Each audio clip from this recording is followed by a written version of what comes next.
gue di damkar kurang baik apa gitu ya kan. Gue diem, gue disiplin, dan gue mikir di damkar kalau ngerendah direndahin, meninggi akan diselengkat. Dan disitulah awal mula gue lebih baik dikatain orang nggak punya otak daripada nggak punya hati. Karena gue sering gitu ngeliat orang yang memang seharusnya masih bisa kita mencegah kebakaran atau celaka dengan peralatan yang memadai, jadi kita nggak bisa. Ini harusnya bisa gue selamatin gitu, tapi karena peralatan kurang kita jadi terhambat bang. Jadi terhambat gitu. Ya. Udah gitu apa ya, kalau dibilang, makanya saya tantang pejabat, coba dong lu piket 6 bulan 5 bulan aja gitu, biar ngerasain komplainan dari masyarakat. Kita anggota dikomplainin dari masyarakat, kita komplain kemana bang?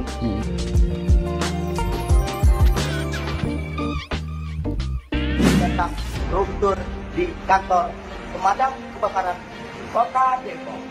Sandi butar-butar, petugas pemadam kebakaran di Kota Depok ini sempat viral lantaran aksinya membuat video room tour kerusakan alat-alat kerja Dinas Pemadam Kebakaran dan Penyelamatan Kota Depok, Jawa Barat. Kini sosoknya kembali menjadi sorotan. Diduga lantaran sikap kritisnya, Sandi diberhentikan dari pekerjaannya. Teman-teman saya tuh, saya pengen pamit, ini saya dikeluarin, putus kontrak. Profesi juru pemadam api yang sudah ia geluti selama 10 tahun pun terhenti.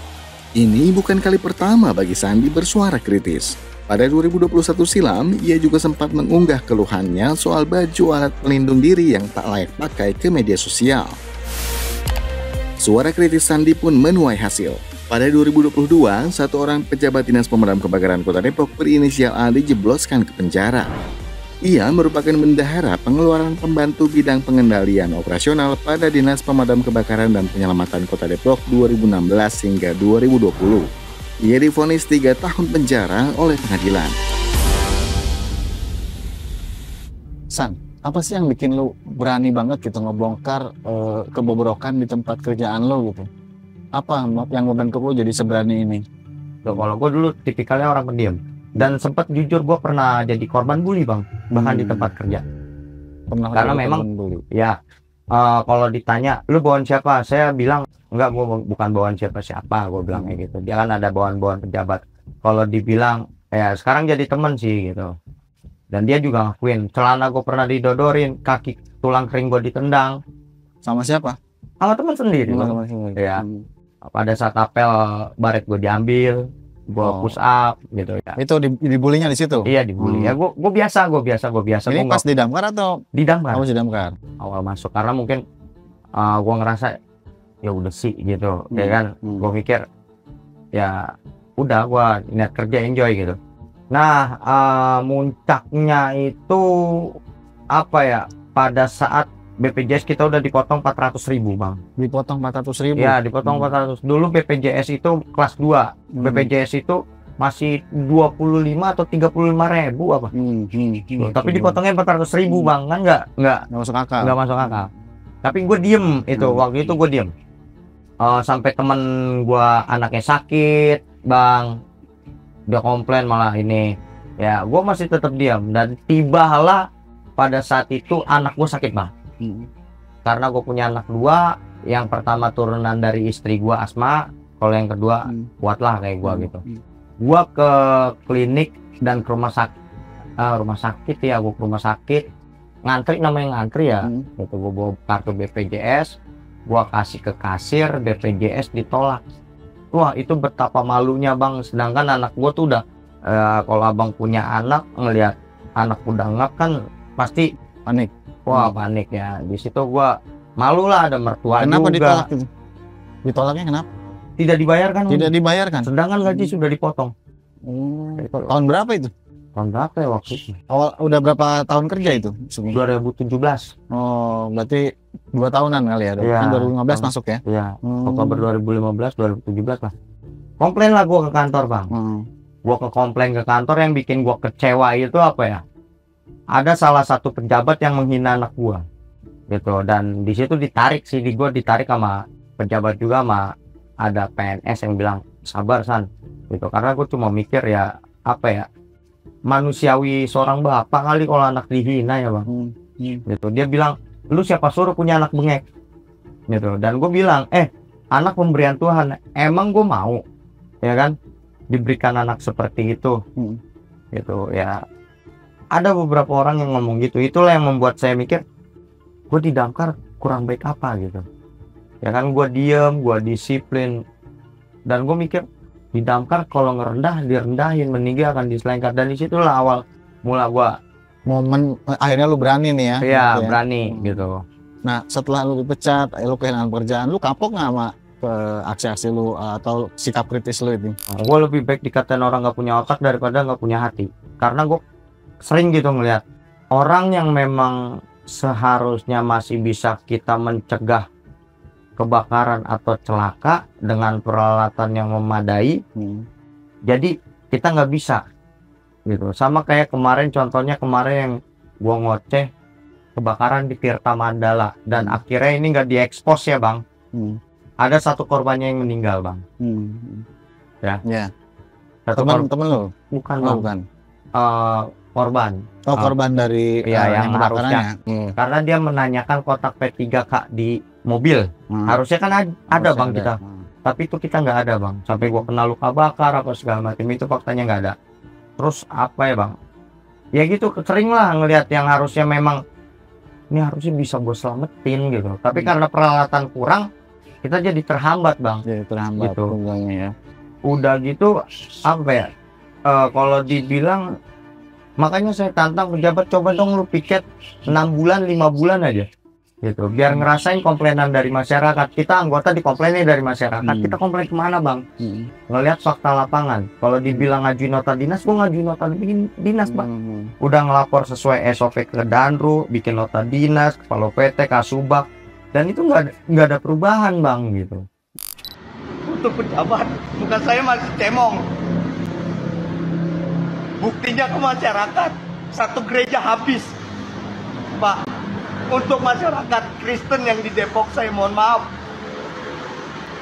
teman-teman saya muslim madamin, saya juga ikut madamin pak. Itu buktinya, mobil unit ini warga nilai pak, nilai pak, warga tadi saksinya, ada saksi juga wartawan pak di Bruyat.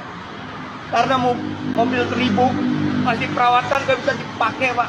Mobil unit 8.000 sekarang lagi diusahakan anak-anak untuk isi air karena nggak bisa nyedot. Kan petugas damkar nggak cuma Sandi aja, nggak cuma lu doang nih. Temen-temen lu support nggak sih, dukung nggak sih? Support mereka, tapi mereka nggak berani gitu. Kalau gua kan memang udah kepalang kecebur bang. Kepalang kecebur. Ya. Waktu dapat surat pemberhentian nih, pemutusan kontrak kerja, itu apa yang terbesit saat itu? Apakah langsung kepikiran, wah ini gara-gara gua terlalu kritis nih, wah terlalu vokal nih gitu? Apa yang kebersit di pikiran lu saat itu waktu dapat? Ya itu mungkin itu ada dendam pribadi, ada mungkin mereka terganggu kali ya. Kan saya cuma bilang tuntutan saya apa sih bang ke mereka. Kalau mereka bener, ngapain mereka takut? Saya cuma bilang terserah lu mau ngapain, yang penting hak anggota jangan dimakan. Kan lu udah kerja 10 tahun nih ya, dan lu tahu banget gimana bobroknya tempat kerja lu gitu. Kok lu bisa bertahan 10 tahun gitu? Apa yang bikin lu tetap stay jadi pemadam kebakaran? Apa ya, rasa satu kebanggaan gitu bang. Kalau setiap gua nolongin orang itu dapat ucapan terima kasih aja, rasanya wah bangga banget gila lu. Ada kebanggaan? Iya, kayak gimana ya, gua dulu orang kayak jenis orang anak nakal lah gitu. Kayak setiap dapat ucapan terima kasih dari orang tuh kayak ngerasa dosa gue berkurang satu nih, gitu. Jadi ada satu kebanggaan lah bang. Bahkan kemarin lu kan udah dipecat nih, istilahnya kontrak lu nggak diperpanjang gitu. Tapi ada kebakaran lagi, terus lu rela untuk bantuin mereka, padahal lu sendiri kan sebenarnya udah nggak digaji. Kan? Apa yang bikin lu terdorong pengen bantuin sebetulnya? Kekurangan anggota mereka, terus juga apa ya? Ya nggak tahu, tiba-tiba gerak aja gitu bang. Ada orang warga minta tolong gini ya, gue udah langsung aja kurang orang ada bocah kan, ya gue langsung jalan. Gak terima dipecat secara sepihak, Sandi pun melawan. Didampingi pengacara Deoli Payumara, Sandi berupaya agar ia bisa kembali bekerja. Ia pun menemui Gubernur Jawa Barat terpilih Deddy Mulyadi. Oleh Dedi, Sandi dijanjikan akan kembali bekerja pada Maret 2025. Bang Olip, Anda melihat pemecatan atau pemutusan kontrak kerja Sandi itu apakah murni evaluasi internal dari Dinas Pemadam Kebakaran Kota Depok atau ada motif lain sebetulnya? Damkar Depok ini yang tenaga honorer itu ada sekitar 140 sampai 150 ya. 140 sampai 150 tenaga honorer. Honorer ini yang kemudian oleh pemerintah ini mau dikonversi menjadi tenaga pegawai pemerintah dengan perjanjian kerja P3K. Nah, ketika dibilang evaluasi dari sekitar 140-an lebih tenaga honorer itu yang tidak atau yang tidak dijadikan P3K cuma ada 3 personil. Ada 3 orang. 3 personil. 2 itu memang nggak pernah masuk lagi karena sudah cari kerja tempat lain ya. Karena udah nggak sanggup dengan kerja di damkar. Nah, 1 lagi adalah si Sandi butar-butar. Jadi ada 3, 2 yang nggak masuk sama Sandi sudah butar-butar ya. Nah, Sandi ini dia ini kalau dari sisi kondit dia kerjanya bagus. Setiap hari masuk, bahkan sakit pun dia masuk, nggak pernah absen. Selama kurun waktu 10 tahun tuh dia kerja rajin terus karena emang kalau kita menggali dari jiwanya Sandi memang dia hobinya di sana. Dia kerja itu menolong orang itu lewat kedinasan di damkar itu kelihatannya hobi dan jiwai sehingga dia begitu atraktif lah di sana ya. Betul. Nah, persoalannya adalah ketika sudah menjadi hobi dia itu kemudian kan pengen supaya alat-alat kerja juga maksimal, dirinya maksimal dalam bekerja, alat kerja juga harus maksimal dalam mendukung dia dan timnya kan bekerja. Jadi itulah kenapa ketika pertanyaannya apakah ini benar-benar evaluasi ataukah ada motif lain? Jawabannya adalah motif lain. Apa itu motif lain? Yaitu karena Sandi beberapa waktu kemarin mundur ke belakang memang aktif membongkar dugaan-dugaan korupsi atau penyalahgunaan wewenang atau kemudian dugaan-dugaan korupsi alat damkar ini yang kemudian dia bongkar ke publik. Udah 2 kali dia bongkar nih. Yang pertama itu bongkaran dia itu tahun 2020-an dan itu terpidana jadinya. Nah, salah satu pimpinan damkar menjadi terpidana.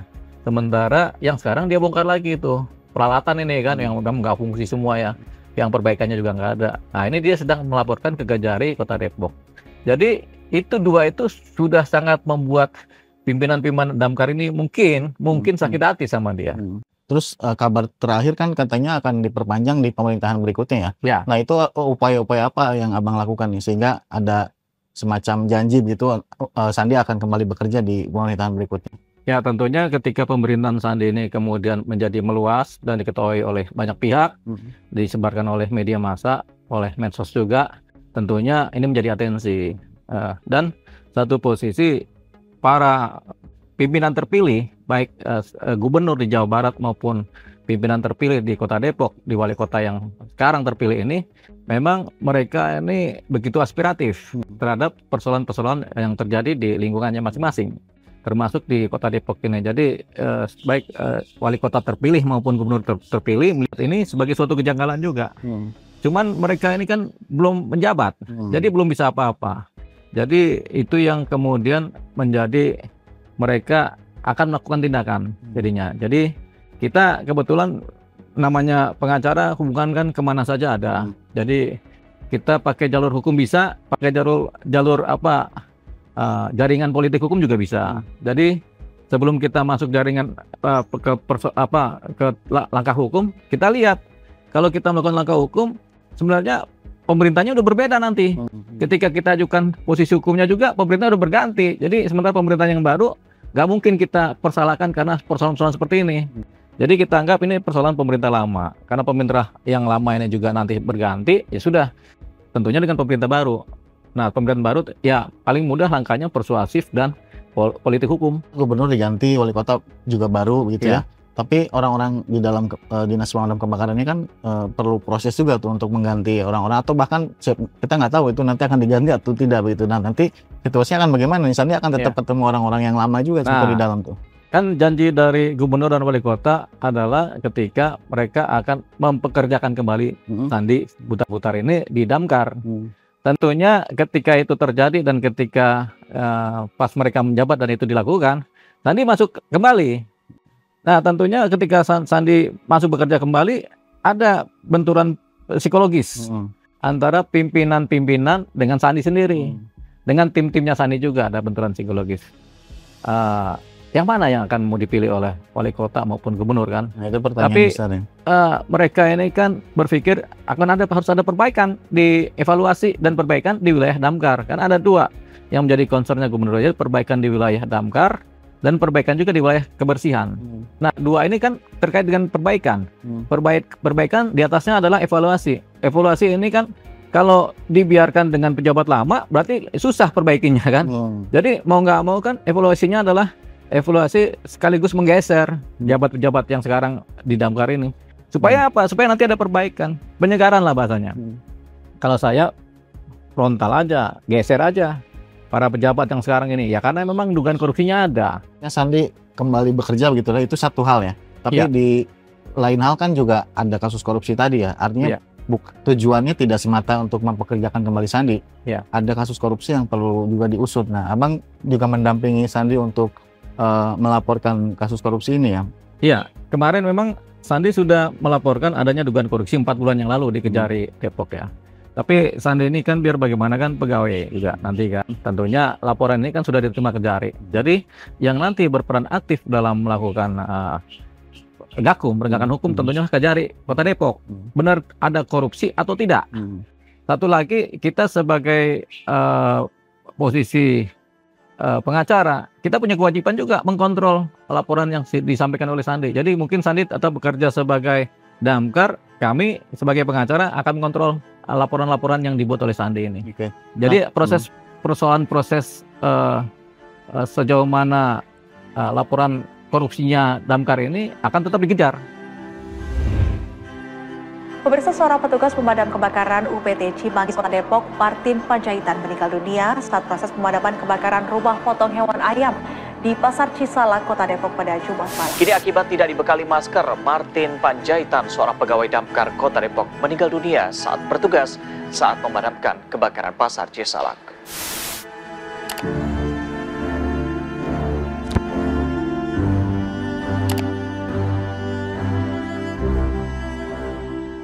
Satu tempat kerja loh Bang, itu yang meninggal itu hanya karena masker Bang.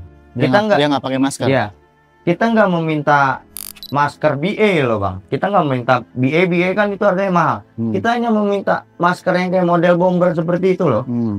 Gitu. Dan itu pun nggak ada. Dulu ada Bang, dulu ada, tapi dibagiinnya itu aneh Bang. Misalnya satu tempat 10, satu grup 10 orang, dibaginya 3. Makanya ganti-gantian Bang.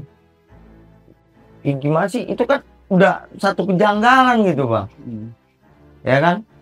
Ya itu aja sih Bang. Gue pernah pingsan dan banyaklah kecelakaan Atau kerja. misalnya dari perspektif korbannya nih, korban harusnya lu bisa nolong nih. Iya. Ada nggak momen itu sih karena alatnya kurang, alatnya kurang memadai, akhirnya korbannya nggak bisa selamat? Banyak Bang. Kalau boleh jujur, saya buka banyak. Contoh misalkan lagi waktu itu ada di Pesona Kayangan, terus bahkan ada di Sawangan. Saya buka semua, tapi kita bungkam Bang semua, mau ngomong apa. Itu secara teknis apa tuh yang bikin akhirnya jadi nggak selamat? Apakah kita mau pakai BA Bang? BA itu setiap tempat itu ada Bang, satu. Sorry, BA itu apa? Biar breaching aparatus, yang kayak model scuba gitu. Oh ya. Nah, itu rata-rata rusak Bang. Maskernya mampet, apanya mampet. Yang bagus paling cuma 2, 3, dan itu kemarin baru dibeli baru tuh dipajang pada saat gue viral sono. Pencitraan bagi mereka. Tuh lihat aja TA tahun berapa Bang. Berarti lu lihat betul ya korbannya sempat minta tolong misalkan, lu lihat ada orang yang harusnya selamat tapi akhirnya nggak bisa selamat gitu. Lu melihat dengan mata kepala sendiri. Itu fakta lapangan kok, fakta lapangan. Karena alat itu tadi ya? Iya, karena alat. Terus mereka hanya diam. Mereka ini korban atau apa? Pejabat hanya diam, kita ngomong begitu, mereka cuma ya udah sabar itu nyawa loh. Pada Bapak Prabowo, tolong saya Pak. Saya jujur sejujur-jujurnya. Tangkap saya dan orang yang menyuap saya. Saya akui saya menerima uang suap, tetapi saya memberikan uang suap tersebut ke panti asuhan dan tempat ibadah juga anggota lainnya. Kemarin juga kan yang baru nih sempat viral juga, lu ngaku ada yang ngasih suap, ya kan? Terus lu pengen tangkap gua aja, termasuk yang ngasih suapnya. Iya. Tapi lu nggak kasih keterangan tuh siapa-siapanya. Itu boleh nggak ceritain? Siapa itu sebenarnya ngasih suap dan itu buat apa? Ya untuk gua uang tutup mulut. Uang tutup mulut supaya lu nggak cuap-cuap lagi nih soal kebobrokan di dinas pemadam kebakaran. Oh. Tapi gua anak-anak juga tahu kok, dia nyuap gua di depan anak-anak pernah. Berapa kasihnya? Satu grup ada 30 juta. Terus gua bilang sama anak-anak, John, cariin tempat panti asuhan, John. Anak-anak yang nyari tempat panti asuhan nih, lu transport tuh panti asuhan 3 agama, Kristen, Muslim, Hindu. Anak-anak kok saksinya. Dan terus tetap terima tapi uangnya lu kasih ke panti asuhan. Update terakhir kan lu dijanjikan nanti akan masuk lagi, diperpanjang lagi. Nah, itu cukup melegakan hati lu nggak?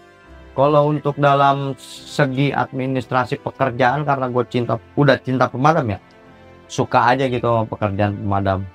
Tenang ya, ada ketenangan. Tapi yang nggak gue bikin tenang itu apa ya? Kalau masih pejabatnya masih mereka dan tidak ada apa konsekuensi bagi mereka, ya gue nggak tenang, Bang. Sebagai manusia kadang kita juga ada ciutnya ya. Jadi kita juga kadang-kadang nah di momen apa sih lu merasa wah ini rada-rada udah mulai mengusik nih, udah mulai gentar nih. Ada nggak misalkan entah keluarga atau apa misalnya? Keluarga, Bang. Keluarga kayak misalnya anak lah kemarin ngomong, Pak, aku malu ditanyain sama temen aku gini. Gue cuma bilang adek kakak bangga gitu, papa nggak pernah ngasih adek uang yang bukan hak adek gitu.